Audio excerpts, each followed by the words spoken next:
Hutan selalu terlihat indah dari kejauhan. Hambaran hijau yang tenang, udara segar, cahaya matahari yang menembus sela daun. Tapi tidak semua hutan diciptakan untuk manusia. Ada wilayah yang hanya meminjamkan jalannya, bukan untuk dilewati. Apalagi dimasuki terlalu dalam. Dan aku baru menyadarinya saat semuanya sudah terlambat. Namaku Arul. Aku bukan pendaki profesional. Aku bukan orang yang percaya pada dunia gaib. Bagiku, hutan hanyalah pohon, tanah, dan jalur setapak. Sampai sore itu. Sore ketika aku dan 3 temanku memutuskan mengambil jalur alternatif. Jalur yang lebih cepat, kata warga desa. Lebih sepi, lebih jarang dilewati. Seharusnya itu sudah cukup menjadi tanda. Tapi kesombongan selalu membuat manusia merasa kebal. Kami berempat. Aku, Doni, Rian, dan Bagas. 4 jam pertama terasa normal. Langkah kami mantap. Tawa kami keras. Langit masih biru pucat. Sampai pukul 4 sore, sesuatu berubah. Hutan menjadi lebih sunyi. Bukan sunyi biasa. Sunyi yang seperti menekan telinga. Seolah semua suara ditelan. Tidak ada burung, tidak ada serangga, tidak ada angin. Hanya langkah kami yang terdengar terlalu keras. "Kalian sadar nggak?" kataku pelan. Doni tertawa. Namanya juga hutan. Tapi ini berbeda. Udara terasa lebih berat. Lembabnya seperti bercampur sesuatu. Seperti ada napas lain di antara kami. Aku membuka ponsel. GPS membeku. Sinyal hilang. Padahal baterai penuh. Kami tetap berjalan, namun jalur di depan terasa asing. Pohon-pohon lebih rapat. Akar besar melintang seperti sengaja menghalangi. "Kita lewat sini tadi?" tanyaku. Rian diam. Itu jawaban yang paling jujur. Kami tersesat. Dan hutan mulai menyadarinya. Matahari turun terlalu cepat. Langit berubah kelabu, lalu gelap. Seolah seseorang mematikan cahaya. Kabut naik perlahan dari tanah, tipis, lalu semakin tebal. Dan di sanalah aku mendengarnya untuk pertama kali. "Arul." Langkahku berhenti. Jantungku ikut berhenti. Itu bukan suara angin, bukan suara temanku. Itu jelas menyebut namaku. Pelan, tepat di belakangku. Refleks aku hampir menoleh. Hampir. Tapi entah kenapa, kalimat lelaki tua di warung tadi siang muncul di kepalaku. Kalau dengar suara dipanggil, jangan menoleh. Keringat dingin mengalir di pelipis. "Lu tadi manggil gue?" tanyaku pada Doni. Doni mengerutkan kening. "Enggak." Rian dan Bagas ikut menggeleng. Dan saat itulah aku sadar, suara itu hanya untukku. Kami memutuskan berhenti di tanah agak lapang. Tenda dipasang cepat. Tidak ada candaan lagi. Tidak ada obrolan ringan. Hanya suara kain digesek dan napas yang semakin berat. Malam turun sepenuhnya. Gelapnya bukan hitam biasa. Ini hitam pekat. Api kecil kami nyalakan. Cahayanya goyah. Padahal tidak ada angin. Seolah ada sesuatu yang berjalan melewatinya. Sekitar pukul 11 malam, Rian menegang. "Kalian dengar itu?" Kami semua diam. Dari balik pepohonan, terdengar suara langkah. Krek, krek. Menginjak ranting kering. Pelan, berat. Berputar mengelilingi tenda. Tidak mendekat, tidak menjauh, hanya mengitari. Lalu, terdengar tawa. Pelan, serak. Bukan manusia, bukan binatang. Tawa yang seperti keluar dari tenggorokan yang terlalu dalam. Bagas berdiri. Gue cek. Jangan, kataku. Terlambat. Dia melangkah keluar cahaya api. Senter diarahkan ke pepohonan. Kosong. Namun suara itu berhenti, seolah menunggu. Dan saat Bagas hendak kembali, dia membeku. Senter jatuh. Cahaya mengarah ke satu titik. Di antara pohon besar, kami semua melihatnya. Sosok tinggi, terlalu tinggi. Tubuhnya kurus memanjang. Kulitnya keabu-abuan. Matanya hanya cekungan gelap. Dia berdiri diam, tidak bergerak, hanya menatap. Dan perlahan, dia tersenyum. Senyum yang terlalu lebar, terlalu panjang. Seolah wajahnya tidak dirancang untuk itu. Kabut naik lebih tebal, menutupinya. Dan ketika kabut menipis, dia hilang. Kami tidak tidur. Tidak ada yang berani memejamkan mata. Namun sekitar pukul 3 dini hari, tanah di bawah tenda mulai bergetar. Pelan, bukan gempa. Getaran itu datang dari bawah, seolah ada sesuatu bergerak di dalam tanah. Tiba-tiba, Bagas berteriak. Tangannya terseret ke bawah, bukan oleh sesuatu yang terlihat, tapi oleh tanah itu sendiri. Tanah membuka seperti lumpur hidup, menelan pergelangan tangannya. Kami menariknya. Tapi semakin kami menarik, semakin kuat cengkraman itu. Dari dalam tanah, terdengar bisikan banyak suara. Cepat, tidak jelas bahasanya, namun penuh kebencian. Dalam hitungan detik, Bagas hilang, ditelan bumi. Tanah kembali rata, seolah tidak pernah terjadi apa-apa. Kami bertiga sekarang, dan aku mulai memahami sesuatu yang mengerikan. Kami tidak hanya tersesat, kami telah memasuki wilayah lain. Wilayah yang bukan milik manusia. Dan sesuatu di sini telah memilih kami. Dan yang lebih mengerikan, aku merasa aku adalah alasan kami ada di sini. Setelah Bagas hilang, kami tidak langsung berteriak, tidak langsung panik. Tubuh kami seperti mati rasa. Otak kami menolak memproses apa yang baru saja terjadi. Tanah yang menelan manusia, bukan longsor, bukan lubang, bukan jebakan. Tanah itu bergerak, dan ia bergerak dengan tujuan. Rian terduduk, tangannya gemetar. Ini nggak masuk akal. Doni menatap tanah tempat Bagas hilang. Dia masih di bawah, bisiknya. Kalimat itu lebih mengerikan daripada jeritan. Masih di bawah, masih sadar, masih hidup, atau sedang ditarik lebih dalam. Aku berlutut, menyentuh tanah itu. Dingin, basah, tapi keras. Seperti tidak pernah terbuka.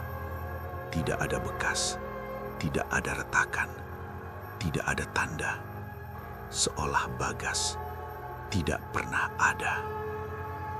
Dan saat itulah aku menyadari sesuatu. Hutan ini tidak statis. Hutan ini hidup. Bukan hidup seperti tumbuhan, tapi hidup seperti makhluk yang sadar. Dan ia sedang mempermainkan kami. Kami memutuskan pergi sebelum fajar, tidak menunggu matahari, tidak menunggu terang. Kami hanya ingin bergerak, menjauh dari tempat itu. Namun ketika kami berjalan sekitar 20 menit, Rian berhenti. "Ini tenda kita." Aku mendongak dan darahku terasa turun ke kaki. Tenda kami, api yang sudah padam, tanah tempat Bagas hilang. Kami kembali ke titik yang sama.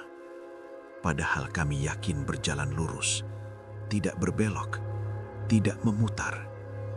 Hutan memindahkan kami atau mengembalikan kami. Kami mencoba lagi, arah berbeda, lebih cepat, lebih jauh. 1 jam, 2 jam, dan lagi-lagi kami kembali ke tempat yang sama. Tenda, tanah, sunyi. Tidak ada jejak langkah kami sebelumnya. Tidak ada ranting patah. Tidak ada tanda perjalanan. Seolah hutan menghapus setiap usaha kami. Doni mulai panik. "Kita lari aja." Ia berlari sembarangan, menabrak semak, menginjak akar. Aku dan Rian mengejar. Dan saat aku hampir menyusulnya, tiba-tiba semua pohon di sekitarku berubah posisi. Ya, berubah. Aku tidak melihatnya bergerak, tapi jaraknya berubah. Yang tadi jauh, kini dekat. Yang tadi renggang, kini rapat. Seperti dinding yang menutup. Doni tidak terlihat lagi. "Doni!" teriakku. Tidak ada jawaban, hanya gema. Yang terdengar bukan suaraku, tapi suaraku yang tertawa. Pelan, serak, dari arah yang berbeda. Rian memegang lenganku erat. "Lo dengar itu?" Aku mengangguk pelan. Hutan meniru suara kami. Hutan mempelajari kami. Kabut turun lagi, lebih tebal dari sebelumnya. Jarak pandang hanya beberapa meter. Dan di sela kabut itu, aku melihat bayangan. Bukan satu, banyak. Siluet tinggi kurus, berdiri di antara pohon. Diam, mengawasi, tidak mendekat.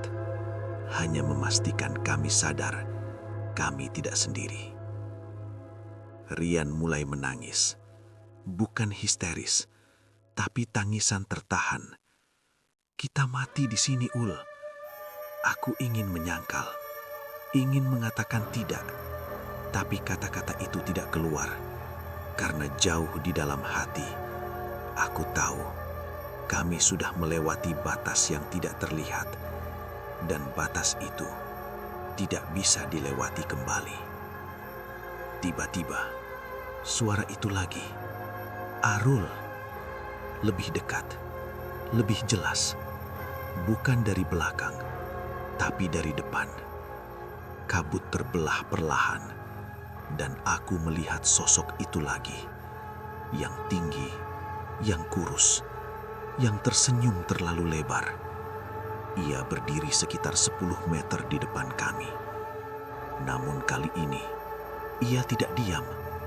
Ia mengangkat tangannya, perlahan, menunjuk ke arah kiri, seolah menyuruh kami mengikuti. Rian berbisik gemetar, "Jangan." Tapi kakiku melangkah sendiri. 1 langkah, lalu 1 lagi. Seolah ada tali tak terlihat yang menarikku. "Arul!" Rian menarik jaketku. Sosok itu memiringkan kepala. Senyumnya melebar. Dan tiba-tiba, wajahnya berubah. Kulitnya retak, seperti tanah kering. Dari celah retakan itu, keluar tangan-tangan kecil, hitam, banyak, merayap keluar dari dalam wajahnya. Aku mundur tersentak. Sosok itu mengeluarkan suara mendesis, dan dalam sekejap, menghilang. Kabut menutup kembali. Rian terjatuh. Aku membantunya bangkit. Dan saat itulah, kami mendengar suara Doni, menjerit. Jauh di dalam hutan, jeritan panjang, penuh rasa sakit, lalu terputus. Sunyi, total. Kami tinggal berdua sekarang. Tapi ada yang lebih mengerikan daripada kehilangan Doni. Saat aku menoleh ke arah Rian, wajahnya pucat, matanya membesar. Bukan karena suara tadi, tapi karena sesuatu di belakangku. Sesuatu yang berdiri sangat dekat. Begitu dekat hingga aku bisa merasakan nafasnya. Dingin, menyentuh tengkukku. Dan suara itu berbisik tepat di telingaku. Kau sudah sampai, Arul. Kau sudah sampai, Arul. Napas dingin itu menyentuh tengkukku. Bukan seperti angin, bukan seperti hembusan biasa. Ini lembab, berat, dan berbau tanah basah bercampur sesuatu yang membusuk. Aku tidak langsung menoleh. Tubuhku kaku. Rian masih menatap ke belakangku dengan wajah pucat. Bibirnya gemetar. "Hul, jangan gerak." Tapi kalimat itu terlambat. Karena sesuatu di belakangku sudah bergerak lebih dulu. Tanganku terasa ditarik. Bukan keras, tapi pasti. Seperti seseorang menggenggam jariku dengan lembut. Namun cengkramannya terlalu kuat untuk dilepaskan. Aku dipaksa berbalik. Dan saat aku menoleh, tidak ada siapa-siapa. Kosong, hanya kabut, hanya pohon, hanya sunyi. Tapi Rian mundur 2 langkah. "Dia ada di situ. Sumpah dia ada di situ." Matanya tidak berkedip. Tatapannya terpaku tepat di hadapanku, tepat di ruang kosong. Dan perlahan, aku melihatnya. Awalnya hanya distorsi udara, seperti panas yang membuat pandangan bergelombang. Lalu bentuknya mulai jelas, sosok tinggi itu. Namun kali ini tidak utuh. Tubuhnya seperti terbelah. Separuhnya ada di dunia kami, separuhnya seperti tertarik ke ruang lain, seperti bayangan yang gagal menempel pada tubuhnya sendiri. Di belakangnya, aku melihat sesuatu yang mustahil. Hutan di belakang sosok itu berbeda. Langitnya merah kehitaman, pohon-pohonnya hitam hangus, tanahnya retak dan berasap. Seolah ada dunia lain, tepat di balik lapisan tipis kenyataan. Dan kami sedang berdiri di ambang batasnya. Rian berteriak. Sosok itu tiba-tiba meraih ke depan, tangannya panjang, tidak proporsional. Dan sebelum aku sempat bereaksi, tangannya menembus dadaku. Bukan melukai, bukan merobek, tapi menembus, seolah tubuhku hanyalah kabut. Aku tidak merasakan sakit. Aku merasakan dingin, dingin yang menjalar cepat, masuk ke tulang, masuk ke pikiranku. Dan dalam hitungan detik, aku melihat kilasan gambar. Bukan bayangan, bukan ilusi, tapi seperti memori yang bukan milikku. Manusia-manusia lain banyak berjalan di hutan ini, tersesat, dipanggil, menoleh, dan hilang satu persatu. Seperti ritual yang berulang, seperti siklus yang tak pernah berhenti. Tanganku keluar dari dadaku. Aku jatuh berlutut. Rian mencoba mengangkatku, tapi tanah di sekitar kami mulai berubah. Retak, tipis, seperti kaca yang hendak pecah. Dan kemudian, dengan suara seperti kain yang disobek, realitas terbelah. Hutan di depan kami terbuka, bukan secara fisik, tapi seperti lapisan tipis yang disingkap. Dan di baliknya, dunia itu terlihat jelas. Langit merah, kabut hitam, pohon-pohon yang bergerak sendiri, dan bayang-bayang tinggi kurus berjalan tanpa suara. Jumlahnya ratusan, mungkin ribuan. Rian mundur. "Ini bukan tempat kita." Sosok tinggi di depan kami tersenyum. Dan untuk pertama kalinya, ia berbicara tanpa berbisik. Suaranya dalam, bergetar, seperti banyak suara menyatu. "Gerbang telah terbuka. Kalian telah melangkah. Kini, pilih. Aku tidak mengerti maksudnya. Tapi tanah di bawah Rian tiba-tiba amblas. Dia tergelincir, setengah tubuhnya masuk ke celah yang terbuka menuju dunia itu. Aku menangkap tangannya. Peganganku kuat. Dia berteriak. Dari bawah celah itu, tangan-tangan hitam muncul. Banyak mencengkram kakinya, menariknya ke bawah. "Hul, tarik gue!" Aku menarik sekuat tenaga, tapi cengkraman dari bawah terlalu banyak, terlalu kuat. Dan saat aku melihat ke bawah, wajah-wajah muncul dari kabut merah itu. Wajah manusia, mata kosong, mulut terbuka, berteriak tanpa suara. Rian menatapku. Ada ketakutan, ada keputusasaan, dan sesuatu lain, penyesalan. "Jangan lepas!" Aku tidak ingin, aku benar-benar tidak ingin, tapi tanganku mulai kehilangan tenaga. Dan saat itu, sosok tinggi itu berbisik lagi. Hanya satu yang dipanggil, yang lain hanya pengantar. Tanganku terpeleset, Rian terlepas, dia jatuh, terseret masuk ke celah merah itu. Dan celah itu menutup, sunyi kembali. Seolah tidak pernah ada retakan, tidak pernah ada gerbang, tidak pernah ada dunia lain. Aku sendirian sekarang. Benar-benar sendirian. Kabut perlahan menghilang. Hutan kembali terlihat normal. Langit kembali gelap biasa. Tapi ada satu hal yang berbeda. Tanah di depanku membentuk garis melingkar. Seperti simbol, seperti batas. Dan di tengah lingkaran itu, ada satu jalan setapak yang tidak pernah kulihat sebelumnya. Jalan yang mengarah lebih dalam, lebih gelap, lebih sunyi. Dan aku mengerti sekarang, kami tidak tersesat. Kami dipandu, disaring, dipilih. Dan aku adalah tujuan sebenarnya. Langkahku bergerak sendiri lagi, masuk ke jalan itu. Setiap langkah terasa seperti menjauh dari dunia manusia. Udara berubah, lebih panas, lebih kering. Bau tanah berganti bau besi, seperti darah yang lama mengering. Dan di kejauhan, aku melihat cahaya. Bukan cahaya putih, tapi cahaya merah redup, berkedip, seperti jantung yang berdetak. Pelan, tapi hidup.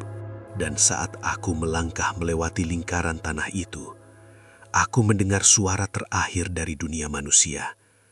Suara azan, sangat jauh, sangat samar, lalu terputus.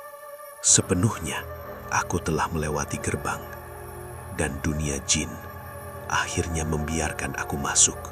Langkah terakhirku melewati lingkaran tanah itu. Dan dunia berubah sepenuhnya. Tidak ada suara transisi, tidak ada ledakan, tidak ada cahaya menyilaukan. Hanya satu kedipan mata, dan aku tidak lagi berada di hutan yang kukenal. Langit di atas kepalaku berwarna merah gelap. Bukan merah senja, bukan merah matahari terbenam, tapi merah seperti luka yang belum mengering. Tidak ada matahari, tidak ada bulan, tidak ada sumber cahaya. Namun semuanya terlihat, redup, seperti diterangi bara yang tak terlihat. Udara panas, tapi bukan panas matahari.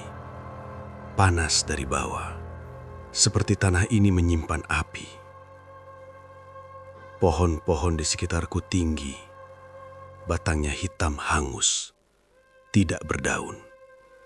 Cabangnya melengkung tajam seperti jari yang patah.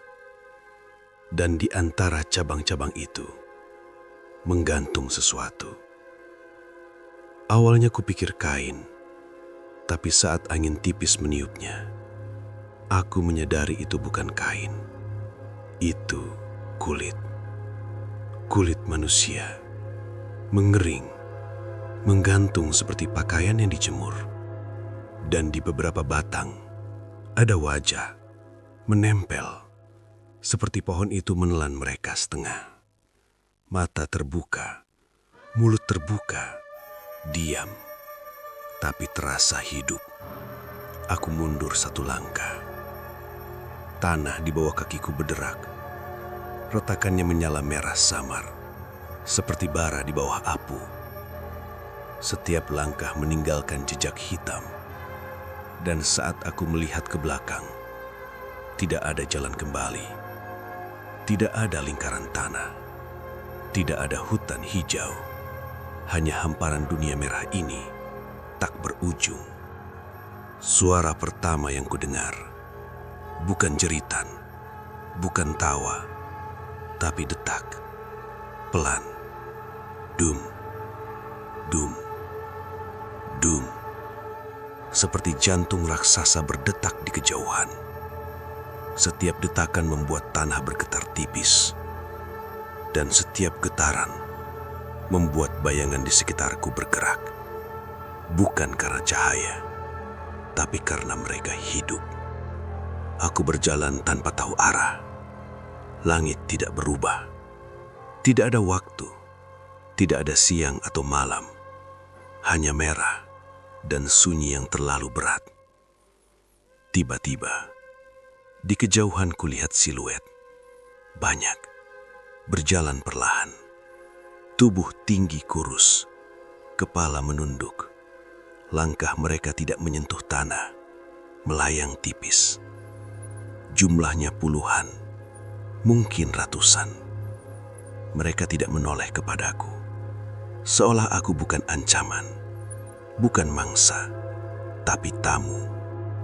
Salah satu dari mereka berhenti. Kepalanya berputar perlahan. Bukan tubuhnya, hanya kepalanya. Berputar 180 derajat, menghadap langsung ke arahku. Matanya kosong, tapi aku tahu ia melihatku. Lalu ia membuka mulutnya, terlalu lebar. Dari dalam mulutnya keluar suara banyak orang berbicara bersamaan. Yang dipanggil telah tiba. Yang Ain berhenti. Semua kepala berputar ke arahku. Serentak, tanpa suara tulang, tanpa gesekan. Hanya gerakan halus yang mustahil. Langkahku mundur. Tapi tidak ada tempat untuk lari. Karena tanah di sekitarku mulai naik. Membentuk lingkaran seperti arena, dan mereka berdiri di luar lingkaran itu, mengelilingiku, diam, menonton. Tanah di tengah lingkaran retak, cahaya merah menyala lebih terang, dan dari retakan itu keluar tangan besar, hitam legam, berkuku panjang. Lalu tangan kedua. Dan perlahan, sesuatu naik dari dalam tanah. Tubuhnya jauh lebih besar dari yang kulihat sebelumnya. Tinggi hampir 2 kali pohon di sekitarnya. Kulitnya retak seperti lava kering. Dari celah retakannya menyala cahaya merah. Matanya bukan cekungan kosong, tapi api. 2 nyala api kecil yang hidup. Ia menatapku. Dan saat ia berbicara, langit seperti bergetar, yang berjalan tanpa izin, tapi kau dipanggil. Aku tidak bisa bergerak, kakiku seperti tertanam. Di mana teman-temanku? Suaraku parau. Makhluk itu menunduk sedikit. Senyumnya bukan seperti sosok sebelumnya. Ini bukan senyum, ini pengakuan kekuasaan. Mereka kembali menjadi bagian. Tanah di sekitarku berubah. Retakannya membentuk wajah. Wajah Rian, wajah Doni, wajah Bagas. Teriak tanpa suara. Terperangkap di dalam tanah merah itu. Masih sadar, masih hidup. Aku ingin berteriak, ingin menyerang. Tapi rasa takutku bukan lagi ketakutan biasa. Ini seperti kesadaran bahwa aku sangat kecil, sangat tidak berarti di dunia ini. Makhluk besar itu mengangkat tangannya. Di udara muncul bayangan. Gambaran aku kecil berjalan di hutan sore tadi. Saat pertama kali ku dengar namaku dipanggil. Sejak itu, kau telah menoleh. Jantungku berhenti sesaat. Aku teringat, aku memang tidak menoleh saat pertama. Tapi, beberapa menit kemudian, aku sempat melirik cepat ke belakang. Hanya sepersekian detik. Kupikir itu tidak berarti. Kupikir itu aman. Makhluk itu melanjutkan. Pandanganmu adalah izin. Lingkaran tanah menyala lebih terang. Siluet-siluet tinggi di luar arena mulai bergerak perlahan. Mendekat. Langkah mereka tetap melayang. Tanpa suara. Tanpa tergesa. Seperti waktu tidak berarti bagi mereka. Makhluk besar itu menatapku tajam. Pilih menjadi bagian atau menjadi gerbang. Aku tidak mengerti, tapi satu hal jelas, apapun pilihannya bukan berarti pulang. Dan saat itulah aku melihat sesuatu di kejauhan. Di balik makhluk besar itu ada bayangan lain, lebih besar, lebih dalam. Tidak berbentuk jelas, tapi kehadirannya membuat makhluk besar itu terlihat kecil. Bayangan itu membuka mata. Satu, raksasa, mengawasi. Dan aku sadar bahwa yang berdiri di hadapanku sekarang bukan yang tertinggi di dunia ini. Makhluk besar di hadapanku belum bergerak, tapi sesuatu di belakangnya telah membuka mata. Satu mata raksasa mengambang di langit merah, tanpa kelopak, tanpa wajah, hanya bola hitam dengan iris merah menyala. Dan saat mata itu berputar perlahan, aku merasakan sesuatu yang tidak pernah kurasakan sebelumnya. Bukan takut, bukan panik, tapi merasa sepenuhnya terlihat. Bukan hanya tubuhku, tapi pikiranku, kenanganku, rasa bersalahku, rahasia yang tak pernah kuceritakan pada siapapun. Ia melihat semuanya. Makhluk besar itu menunduk untuk pertama kalinya, seolah memberi hormat, bukan padaku, tapi pada mata di langit itu. Dan suara baru terdengar, bukan dari tanah, bukan dari makhluk besar, tapi langsung dari dalam kepalaku. Suara itu tidak memiliki nada, tidak memiliki emosi, namun beratnya membuat dadaku sesak. Yang melihat telah dipilih. Tanah bergetar lebih kuat. Detak jantung raksasa itu semakin cepat. Dum, dum, dum. Dan setiap detakan membuat wajah-wajah di tanah menjerit tanpa suara. Aku terjatuh berlutut. Tanganku menekan tanah merah panas itu. Dan dalam sentuhan itu, aku melihat lagi kilasan. Namun kali ini, bukan orang asing. Ini aku. Beberapa hari sebelum pendakian, saat aku sendirian di kamar, membuka forum gelap di internet, mencari cerita tentang jalur terlarang, tentang hutan yang memanggil, tentang dunia yang bisa disentuh jika seseorang cukup berani atau cukup bodoh. Aku membaca peringatan. Jika namamu dipanggil, jangan jawab, jangan menoleh, jangan mencari. Tapi aku tertarik, aku penasaran, dan dalam hati kecilku, aku ingin membuktikan semuanya omong kosong. Suara itu kembali. Kau mencari, kau membuka, kau memanggil. Tubuhku membeku. Kami tidak tersesat. Aku yang membuka jalan. Rasa bersalah menyayat. Bagas, Doni, Rian. Mereka tidak tahu apa-apa. Mereka hanya ikut. Dan sekarang, mereka terperangkap di tanah dunia ini. Karena aku, makhluk besar itu mendekat. Setiap langkahnya membuat tanah retak lebih dalam. Menjadi bagian berarti tinggal. Menjadi gerbang berarti membuka lebih luas. Aku akhirnya mengerti. Jika aku menjadi bagian, aku akan ditelan seperti yang lain. Menjadi wajah di tanah, menjadi kulit di pohon, menjadi bisikan bagi pendatang berikutnya. Tapi jika aku menjadi gerbang, dunia ini akan menyentuh dunia manusia lebih jauh, lebih sering, lebih banyak korban, lebih banyak yang dipanggil. Mata raksasa di langit berkedip perlahan, satu kali, dan tiba-tiba lingkaran tanah berubah. Aku tidak lagi berdiri di arena merah. Aku berdiri di kamar rumahku sendiri. Lampu putih, dinding biasa, kasur berantakan, ponsel di meja. Semua terlihat normal. Terlalu normal. Aku menatap tanganku. Bersih. Tidak ada luka. Tidak ada tanah merah. Suara detak itu hilang. Hutan merah tidak ada. Semua seolah mimpi. Tapi di cermin, pantulanku tidak bergerak. Aku berkedip. Pantulan itu tetap menatap lurus. Dan perlahan, pantulan itu tersenyum. Senyum yang terlalu lebar, terlalu panjang, seperti sosok pertama yang kulihat di hutan. Dan pantulan itu berbisik, "Buka." Dinding kamarku retak. Garis merah menyebar seperti urat.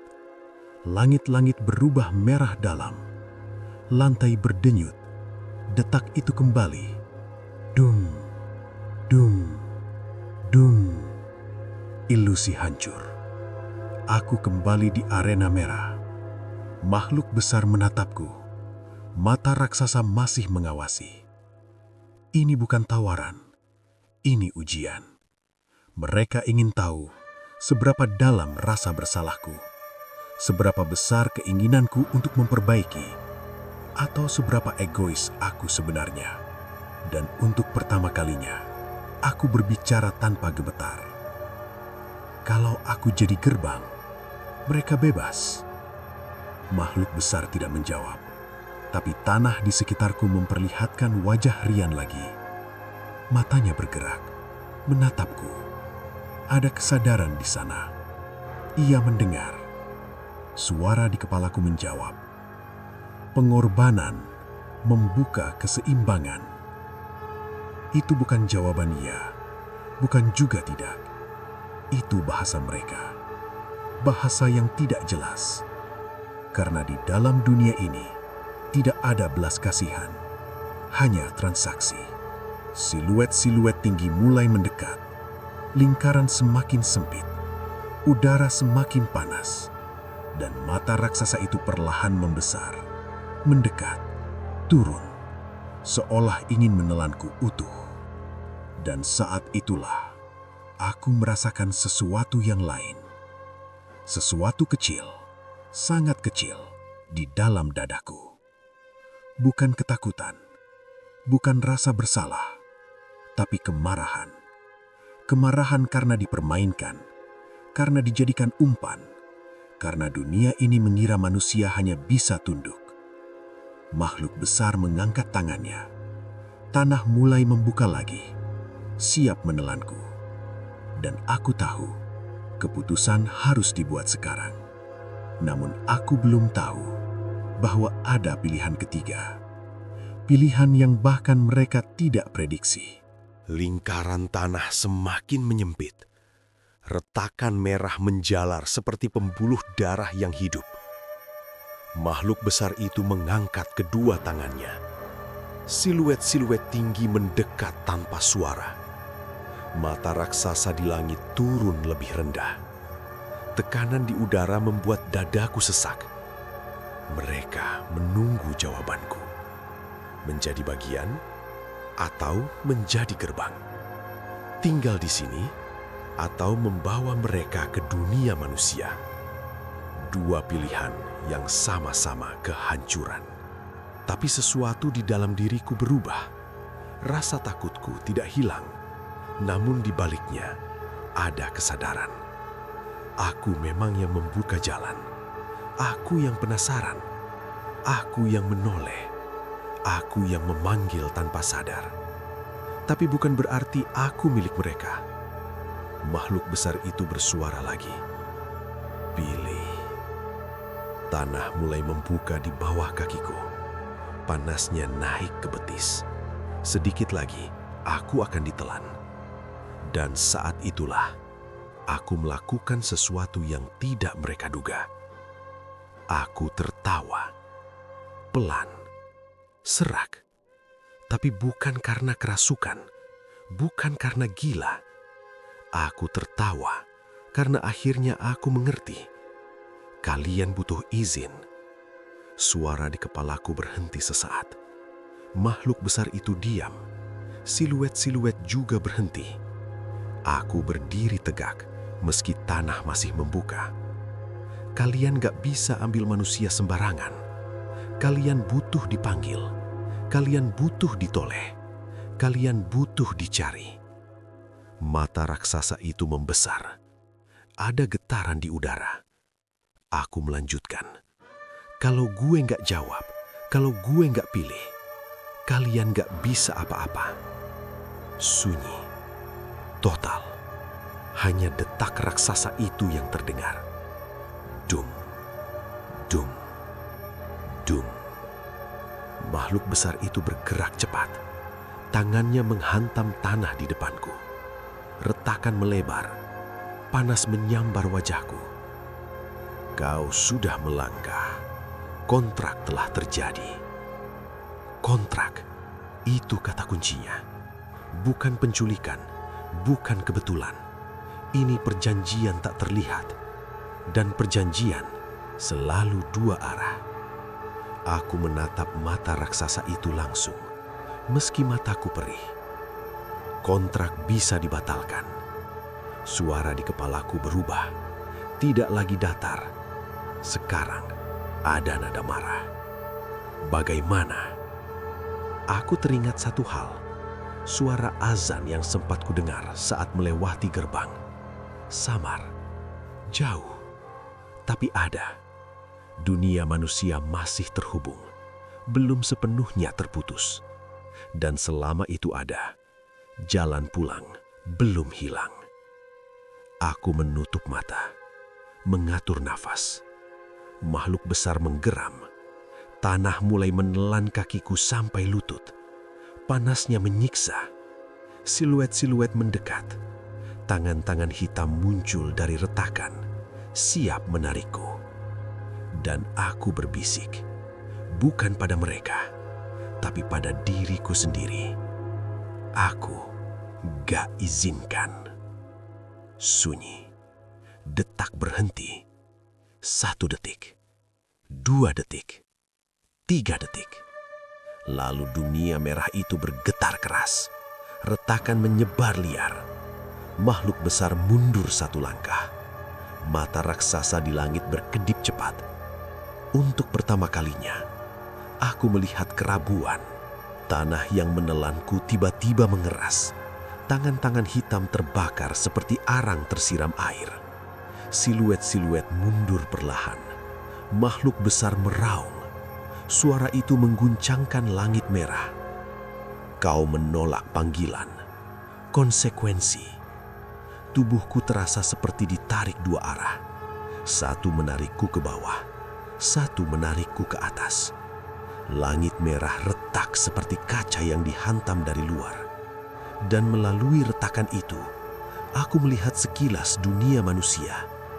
Hutan hijau, langit gelap malam, tenda kosong, dan sesuatu berdiri di dekatnya. Sosok tinggi itu, yang pertama memanggilku. Ia menatap ke arah retakan, menunggu. Seolah ia adalah penghubung. Jika aku jatuh lagi, ia akan memastikan aku tidak pernah kembali. Makhluk besar berteriak, "Kau tidak bisa pergi tanpa harga." Tanah kembali membuka, tapi kali ini bukan di bawahku. di bawah wajah-wajah yang terperangkap. Wajah Rian bergerak, matanya terbuka lebih lebar. Aku mengerti, jika aku keluar, mereka tetap di sini. Pilihan ketiga bukan tanpa korban. Tidak ada jalan yang bersih. Dan saat itu, aku membuat keputusan. Bukan menjadi bagian, bukan menjadi gerbang, tapi merusak perjanjiannya. Aku melangkah maju, langsung ke arah makhluk besar itu. Siluet-siluet menjerit. Makhluk itu mengangkat tangannya hendak menghantamku. Tapi aku lebih dulu menyentuh dadanya, tepat di retakan bercahaya merah itu. Dan aku berteriak, aku cabut izin gue. Langit meledak cahaya merah. Detak berhenti total. Makhluk besar retak dari dalam. Cahaya menyembur keluar. Mata raksasa di langit menyipit tajam. Untuk pertama kalinya, aku mendengar suara yang bukan milik mereka. Suara manusia. Rian. Ul. Lalu semuanya gelap. Total. Tanpa merah. Tanpa detak. Tanpa suara. Dan ketika aku membuka mata, aku kembali di hutan. Sendirian. Sunyi. Tanpa kabut merah. Tanpa makhluk besar.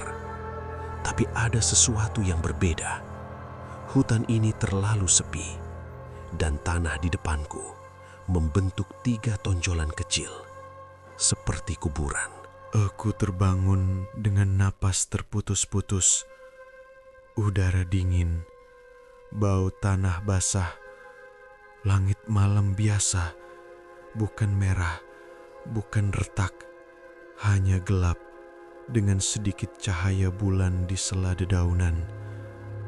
Aku kembali, setidaknya secara fisik. Aku mencoba bangkit, tubuhku terasa berat, seperti baru jatuh dari tempat tinggi. Di depanku, 3 tonjolan tanah kecil, tidak rapi, tidak ditandai, tapi jelas, seperti kuburan darurat. Aku merangkak mendekat, tanganku gemetar menyentuh tanah pertama. Masih hangat, bukan karena matahari, tapi seperti menyimpan sisa panas dari dunia lain. Rian, suaraku serak. Tidak ada jawaban. Sunyi total. Hutan kembali seperti biasa. Ada suara serangga, ada angin tipis, seolah tidak pernah terjadi apa-apa.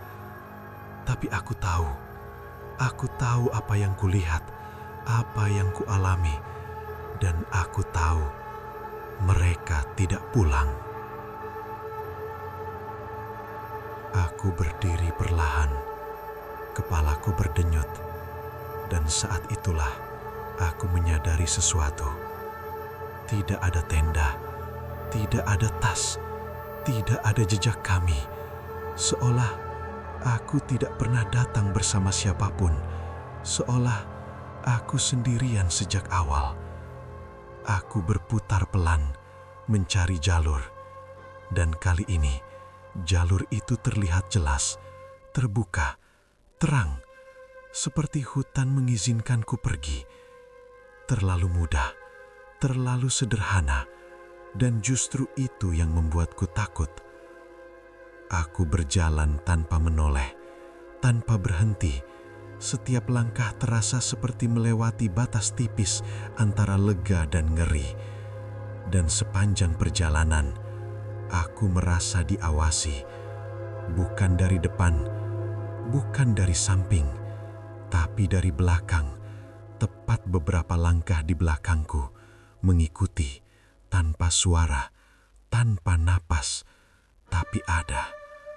Aku tidak menoleh, aku tidak akan mengulangi kesalahan yang sama.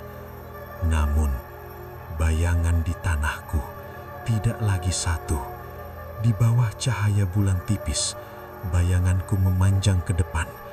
Dan di sampingnya ada satu lagi, lebih tinggi, lebih kurus, Kepalanya miring mengikuti langkahku. Tapi saat aku berhenti, bayangan itu tetap bergerak satu langkah lagi, lalu berhenti. Jantungku terasa seperti membeku. Ia tidak sepenuhnya tinggal di sana. Ia ikut. Perjalanan keluar hutan terasa singkat, terlalu singkat dibanding masuknya. Tidak ada kabut, tidak ada suara, tidak ada bisikan, hanya sunyi yang terlalu normal. Dan akhirnya, aku melihat gerbang kayu tua di ujung jalur. Gerbang yang kemarin kulewati bersama 3 orang. Sekarang, hanya aku, seorang diri. Aku melangkah keluar, dan begitu kakiku menyentuh tanah luar hutan, aku mendengar suara terakhir dari dalam pepohonan.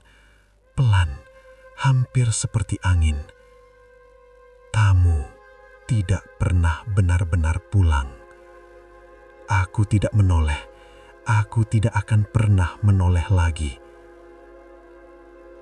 Di desa, orang-orang memandangku aneh.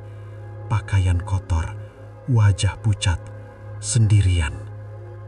"Teman-temanmu mana?" tanya seseorang. Aku membuka mulut, tapi tidak ada suara keluar.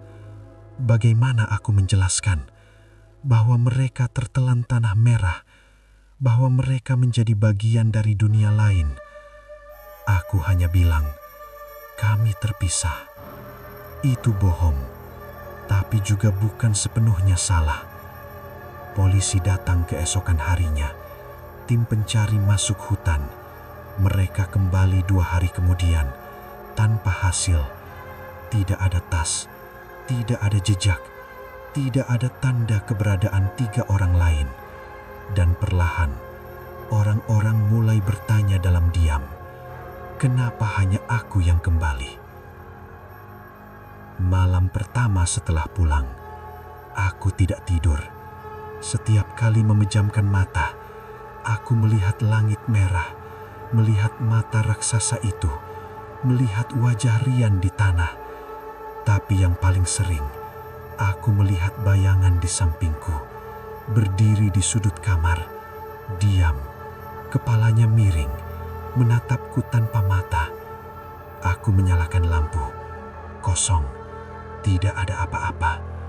Tapi ketika lampu dimatikan, bayangan itu sedikit lebih dekat, sedikit lebih jelas, dan aku sadar ia tidak datang untuk menyerang. Ia datang untuk memastikan bahwa kontrak belum sepenuhnya hancur. Karena saat aku menyentuh dada makhluk besar itu, aku tidak hanya mencabut izin, aku mengambil sesuatu tanpa sadar, sesuatu yang bukan milik manusia, dan sesuatu itu sekarang ada di dalam diriku. Di malam ketiga, aku mendengar detak itu lagi. Dung, dung, dung. Bukan dari luar, bukan dari bawah tanah, tapi dari dadaku sendiri. Dum, dum, dum.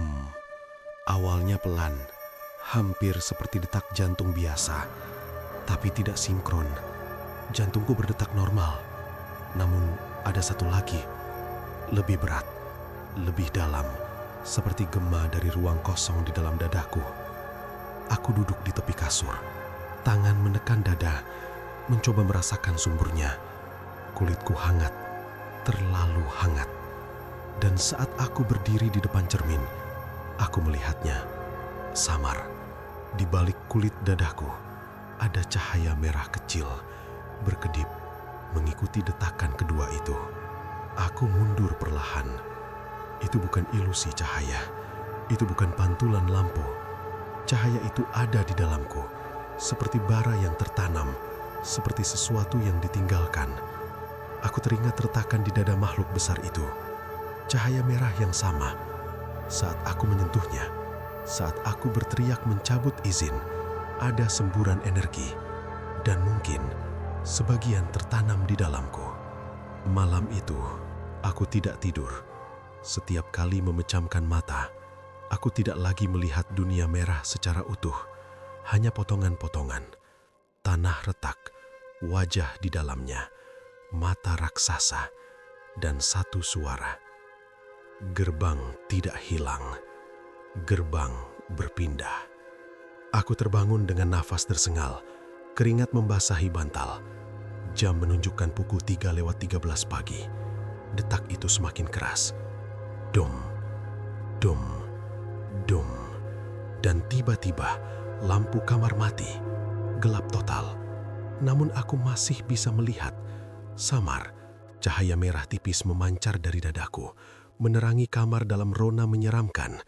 Dan di sudut ruangan, bayangan itu berdiri. Lebih jelas sekarang, lebih padat. Tinggi, kurus, kepalanya miring, senyumnya samar terlihat. Ia tidak menyerang, tidak bergerak cepat. Ia hanya berjalan satu langkah, perlahan, tanpa suara. Aku mundur sampai punggungku menempel dinding. Tanganku gemetar. Apa maumu? Bayangan itu berhenti. Lalu untuk pertama kalinya, ia berbicara. Bukan dengan suara keras, bukan di udara, tapi langsung di pikiranku. Kau membawa kunci. Kami tidak bisa masuk tanpa pintu. Darahku terasa dingin. Aku bukan lagi korban. Aku wadah. Jika aku retak, jika aku lemah, jika aku menyerah, dunia itu akan terbuka lagi melalui diriku. Lampu tiba-tiba menyala kembali. Bayangan itu hilang. Kamar normal. Tidak ada cahaya merah. Tapi detak itu masih ada. Lebih pelan, namun hidup. Keesokan harinya, aku pergi ke pemakaman umum. Bukan untuk mengubur siapapun, tapi untuk memastikan sesuatu. 3 liang kubur kecil yang kulihat di hutan tidak ada di sini. Tentu saja tidak. Namun saat aku berdiri di antara batu nisan, aku merasakan detak itu menguat. Dum, dum, dum. Dan bayangan pepohonan di sekitarku tidak mengikuti arah matahari. Salah satu bayangan bergerak berlawanan, pelan, mendekat ke kakiku. Aku menoleh cepat. Tidak ada siapapun. Tapi di tanah, bayanganku kembali memiliki 2 bentuk. Malam berikutnya, hal yang lebih buruk terjadi. Aku tertidur tanpa sadar, dan aku bermimpi. Namun ini bukan mimpi biasa. Aku berdiri di tengah kota. Jalan ramai, lampu kendaraan, orang-orang berjalan. Normal. Lalu detak itu terdengar. Dum. Semua orang berhenti bergerak. Dum. Mereka menoleh serentak ke arahku. Dum. Mata mereka berubah hitam. Mulut mereka terbuka. Dan dari dalam dada mereka, cahaya merah menyala seperti milikku. Aku terbangun dengan teriakan. Dan saat aku memegang dadaku, cahaya itu bersinar lebih terang dari sebelumnya. Retakan tipis muncul di kulitku, seperti garis merah menyala. Tipis, tapi nyata. Kontrak belum hancur. Ia hanya berubah bentuk. Aku tidak lagi berdiri di ambang gerbang. Aku adalah ambangnya. Dan sesuatu di sana sedang menunggu retakan pertama. Retakan itu muncul dini hari. Aku terbangun karena rasa panas yang luar biasa di dada. Bukan panas demam, bukan panas biasa. Seperti ada logam membara ditanam di balik tulang rusukku. Aku menyalakan lampu, dan kali ini aku tidak perlu cermin untuk melihatnya. Garis merah itu jelas, menyala tipis, membentuk pola bercabang, seperti akar, seperti retakan kaca. Dan setiap detakan kedua itu terdengar, retakan itu melebar sedikit. Dum, sedikit lebih terang. Dum, sedikit lebih panjang. Aku tersandar di dinding, nafas tercekak. Tidak, aku tidak akan jadi pintu. Aku tidak akan. Aku mencoba menutupinya dengan tangan, tapi panasnya menyengat. Kulit di sekitarnya mulai menghitam, seperti terbakar dari dalam. Dan saat itulah, aku mendengar suara di luar rumah. Langkah kaki. Banyak. Pelan. Serempak. Aku menoleh ke jendela. Tirai tertutup, tapi bayangan di baliknya bergerak.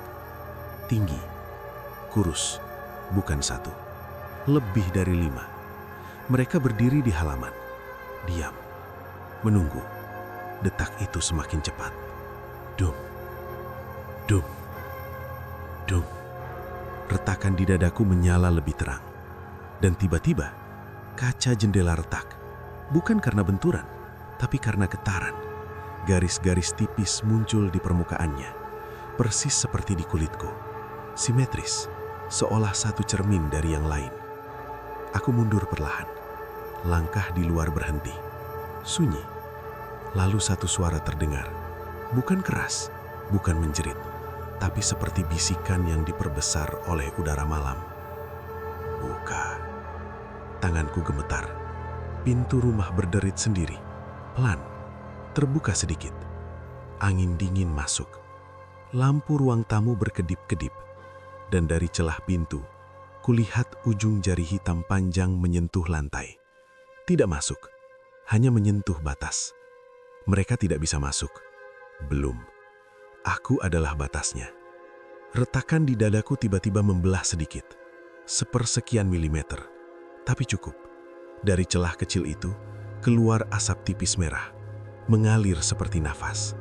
Dan saat asap itu menyentuh lantai, bayangan di bawah meja bergerak sendiri. Membesar, melebar. Seolah sesuatu mencoba membentuk tubuh. Aku menutup dada dengan kedua tangan. Menekan sekuat mungkin. Tidak. Tidak. Tapi suara di kepalaku muncul lagi. Keseimbangan. Pintu harus terbuka. Kau tidak bisa menahan selamanya. Aku berlari ke kamar mandi, mengambil air, menyiram dada. Tidak ada efek. Air menguap tipis saat menyentuh retakan, seperti mengenai besi panas. Langkah di luar kembali terdengar. Lebih dekat. Lebih banyak. Tetangga rumah mulai menyalakan lampu. Aku bisa mendengar suara mereka samar, normal.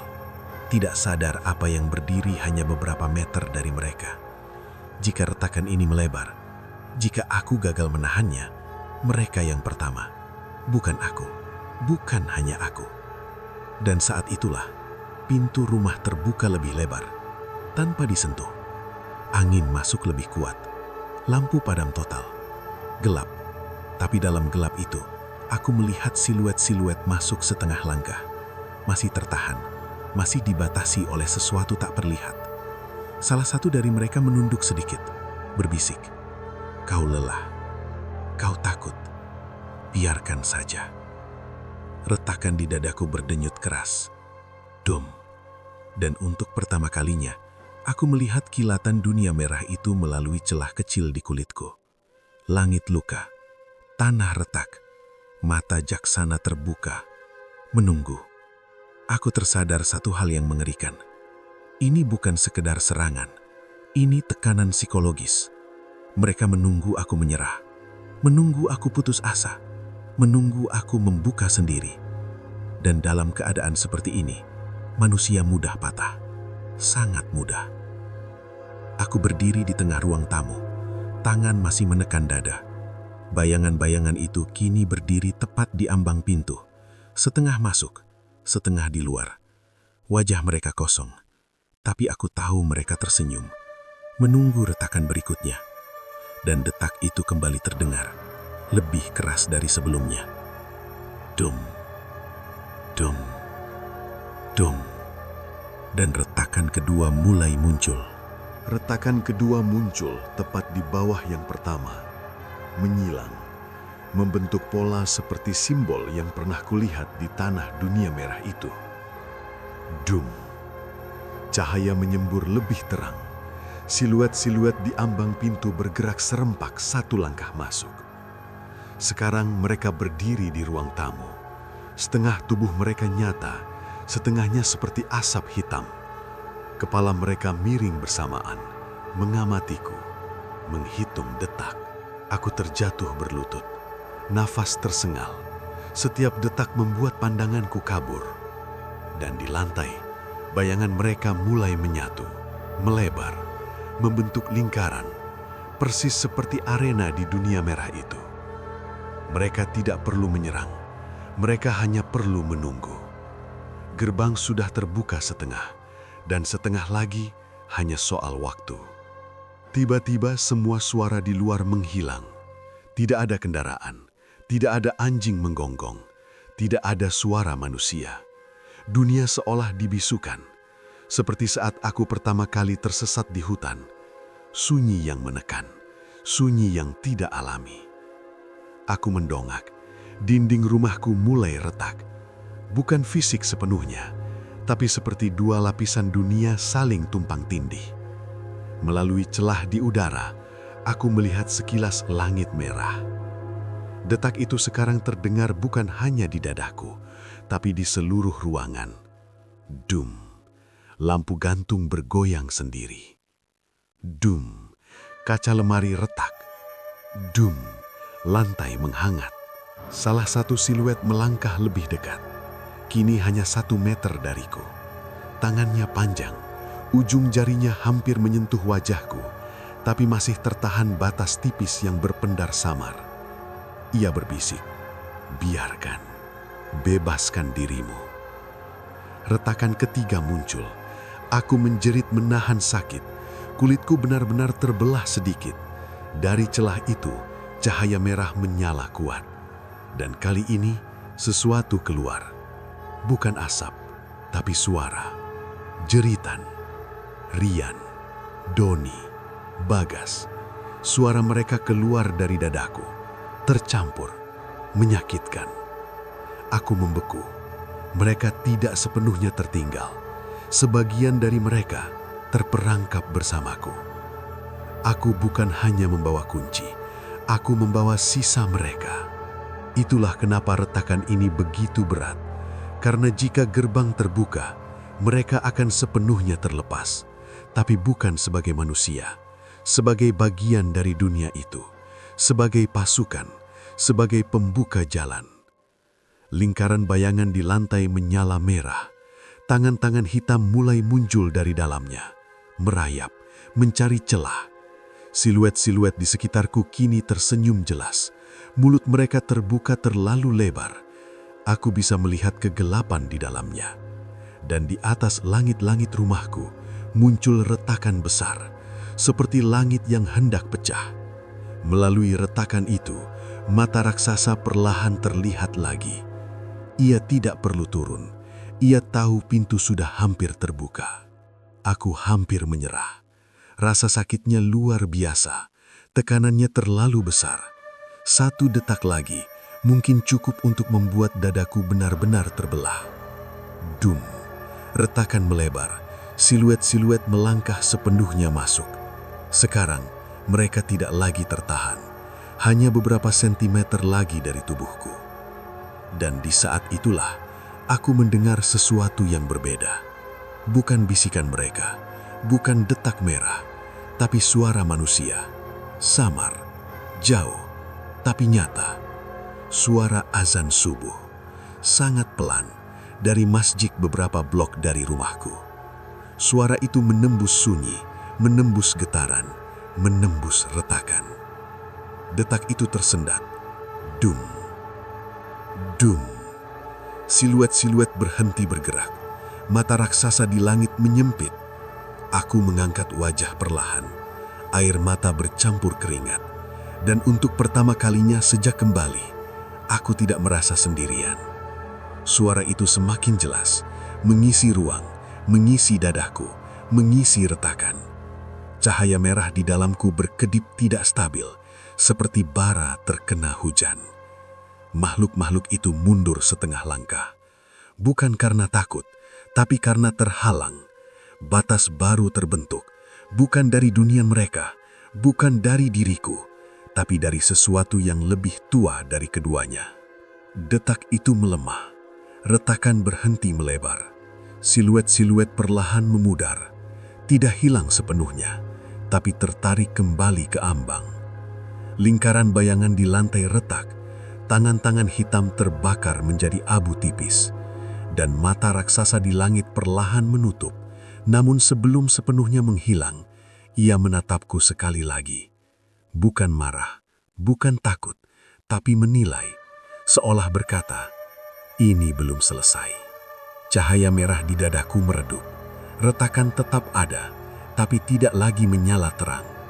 Pintu rumah menutup sendiri, lampu kembali stabil, suara dunia kembali perlahan. Anjing menggonggong, motor lewat, subuh benar-benar datang. Aku terjatuh lemas di lantai. Selamat untuk saat ini, tapi aku tahu satu hal.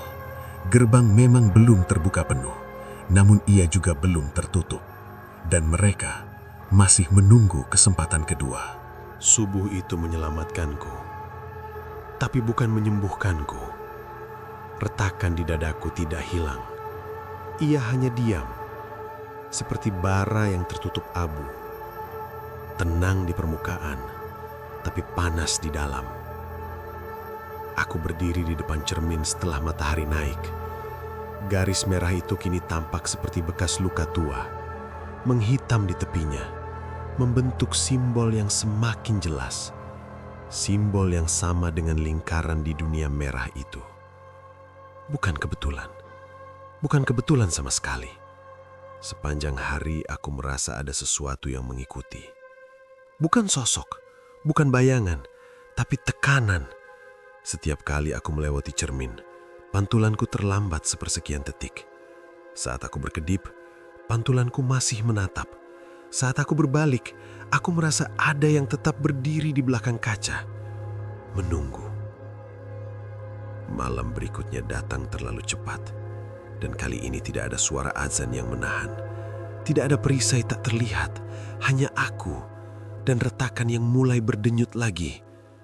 Pelan, dum, pelan, dum.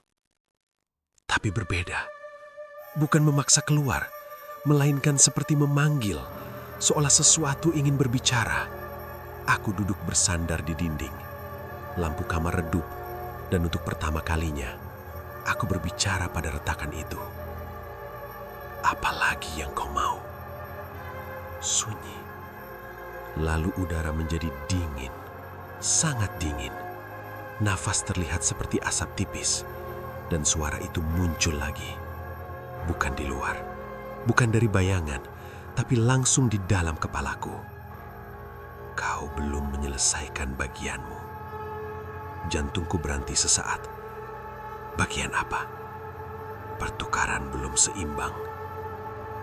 Gambar-gambar muncul di pikiranku. Hutan, lingkaran merah, teman-temanku, dan sosok tinggi itu. Ia tidak pernah menyebut dirinya penguasa. Ia menyebut dirinya penjaga, penjaga keseimbangan. Dan aku ingat satu detail kecil yang selama ini kupaksa lupa. Saat aku lari meninggalkan mereka, salah satu makhluk itu menyentuh dahiku. Sangat cepat, hampir tak terasa. Tapi kini aku tahu, itu bukan serangan. Itu penandaan. Yang ditinggalkan harus diganti. Suara itu kembali. Aku menelan ludah. Diganti dengan apa? Sunyi panjang. Lalu jawaban yang membuat darahku membeku. Jalan. Retakan di dadaku menyala samar. Aku melihat bayangan lingkaran merah muncul di lantai kamar. Tipis, transparan, belum sempurna, tapi terbentuk. Buka dengan sukarela atau terbuka dengan paksa. Aku berdiri mundur. Kalau aku menolak, suara itu tidak menjawab langsung, tapi gambar lain muncul. Kota, rumah-rumah, orang-orang biasa berjalan, lalu tanah retak, langit merah muncul, siluet-siluet keluar dari celah, jeritan, kekacauan. Aku tersedak. Itu bukan ancaman kosong, itu kemungkinan. Dan mereka tahu aku sudah melihat dunia itu. Aku tahu mereka mampu. Inilah perjanjian yang belum selesai. Bukan tentang aku tersesat, bukan tentang selamat, tapi tentang peran. Aku bukan korban, aku dipilih. Dipilih untuk menjadi jalur, sukarela atau tidak. Lingkaran di lantai semakin jelas, udara bergetar, dan dari dalam lingkaran itu muncul satu tangan. Bukan tangan seperti sebelumnya. Ini lebih kecil, lebih manusiawi. Luka-luka di kulitnya seperti bekas terbakar. Suara yang keluar membuat lututku lemas. Arul. Itu suara Rian, tapi kosong, tidak ada emosi, hanya gema. Akhiri, aku menangis, air mata jatuh tanpa suara. Bagaimana? Sunyi lagi, lalu jawaban terakhir terdengar.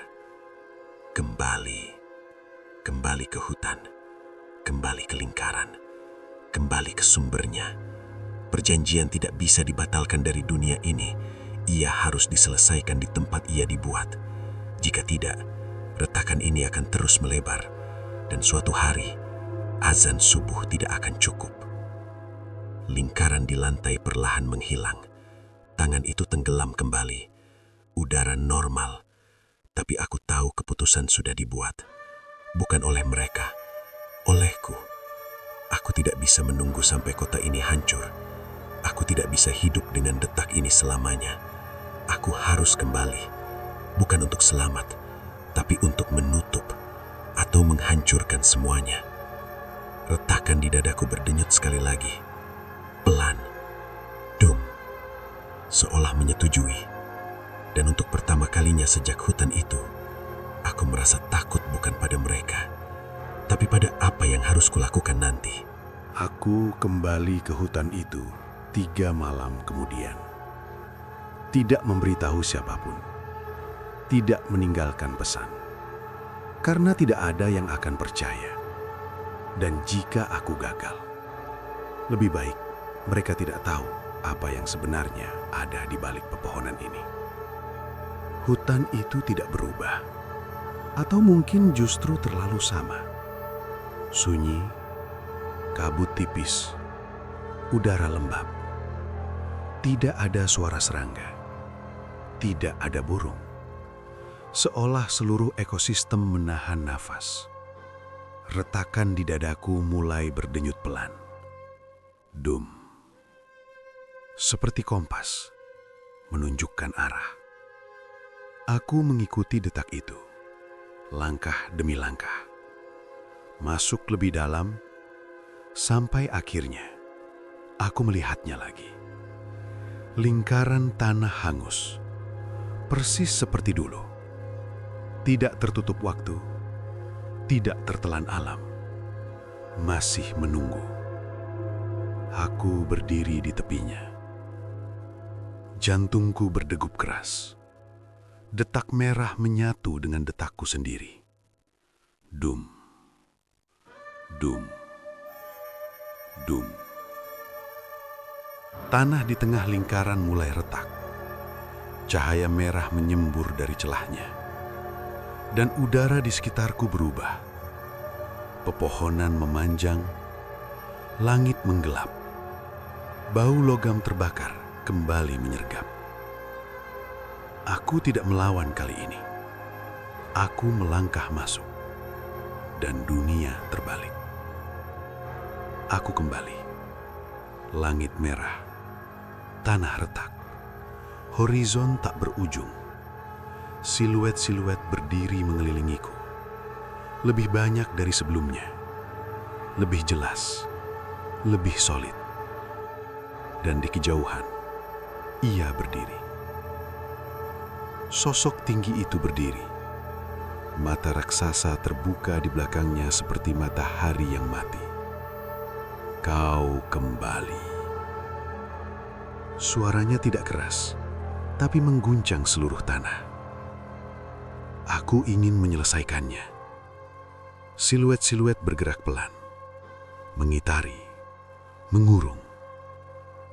Pertukaran harus seimbang. Apa yang kau tawarkan? Aku menatap retakan di dadaku, masih menyala samar. Aku sunyi. Bahkan dunia merah ini terasa diam. Aku tidak akan jadi gerbang, tapi aku akan tetap di sini selamanya. Aku tidak tahu dari mana keberanian itu datang. Mungkin bukan keberanian, mungkin kelelahan, atau mungkin rasa bersalah. Teman-temanku tidak punya kesempatan memilih. Aku punya. Sosok tinggi itu mendekat. Setiap langkahnya membuat tanah bergetar. Apa yang milikmu selain tubuh? Aku terdiam. Lalu aku mengerti. Bukan tubuh, bukan nyawa. Kesadaran. Ingatan. Identitas. Jika aku tinggal di sini, aku tidak hanya terjebak. Aku akan larut. Menjadi bagian dari mereka. Tanpa nama, tanpa wajah, tanpa arul. Aku bersedia. Retakan di dadaku terbuka perlahan. Tidak menyakitkan lagi. Justru terasa ringan. Cahaya merah keluar, tapi kali ini tidak liar.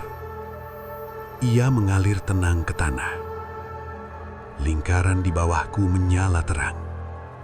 Siluet-siluet bergetar, seperti menahan sesuatu. Sosok tinggi itu mengangkat tangannya. Udara bergetar hebat. Mata raksasa di langit terbuka penuh. Dan untuk pertama kalinya, aku melihat isinya. Bukan api, bukan kegelapan, tapi ribuan bayangan manusia. Wajah-wajah yang hilang. Termasuk Rian, Doni, Bagas. Mereka tidak menjerit, tidak marah, hanya kosong, menunggu keseimbangan. Aku melangkah maju, masuk ke pusat lingkaran. Tanah retak terbuka, cahaya merah menyelimutiku. Tubuhku mulai terasa ringan, seperti ditarik pelan ke bawah. Sosok tinggi itu berkata satu kalimat terakhir. Keseimbangan diterima. Langit merah bergetar. Lingkaran menyala putih. Putih terang. Sangat terang. Lalu, sunyi. Hutan kembali sunyi. Lingkaran tanah hangus hilang. Tidak ada jejak. Tidak ada tanda. Seolah tidak pernah terjadi apa-apa. Beberapa hari kemudian, orang-orang melaporkan seorang pria yang berjalan keluar dari hutan. Linglung, tanpa ingatan, tanpa bekas luka, tanpa retakan. Ia ditemukan duduk di pinggir jalan, menatap kosong ke langit. Namanya, ia tidak tahu. Ia tidak ingat. Tidak tahu tentang dunia merah. Tidak tahu tentang perjanjian. Tapi setiap malam, saat lampu dimatikan, saat dunia menjadi sunyi, ia mendengar sesuatu. Sangat pelan. Dum. Dum. Dum. Bukan dari dadanya, dari bawah tanah, dan jauh di dalam hutan. Jika seseorang berdiri cukup lama di tempat yang tepat, kadang-kadang tanahnya terasa hangat, seolah ada sesuatu yang berdenyut di bawahnya. Menunggu, bukan untuk membuka gerbang lagi, tapi untuk memastikan keseimbangan tetap terjaga. Karena dunia jin tidak pernah benar-benar tertutup. Ia hanya menunggu. Dan setiap hutan memiliki lingkarannya sendiri.